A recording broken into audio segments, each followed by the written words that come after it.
Hi everyone, welcome back. So in this video, I'm gonna share with you how to add the 20 and the 50 EMA on TradingView. So just follow me and follow the steps. It's so easy and simple. So first of all, open your TradingView, then go to Indicators. Click on it, and here on Search, type EMA. Okay, then choose this one, Moving Average Exponential. Okay, click on it 2 times. And as you can see here, we have the 9 EMA, but we want the 20 and the 50.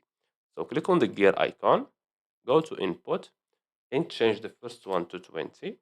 Click on OK. And let's go to the second one, and let's change it to 50. Okay, it's under input length. But this one, I will change the color of it. So I will choose, for example, yellow.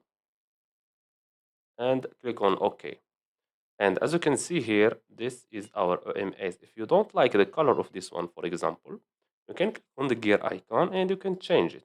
Okay, for example, to this one. And also you can change the thickness from here, like this. Okay, then click on OK. Let's change the other one, like this. Okay, and that's it. So I hope you found this video helpful. Don't forget to give us a like and subscribe. Thanks for watching, and see you on the next one.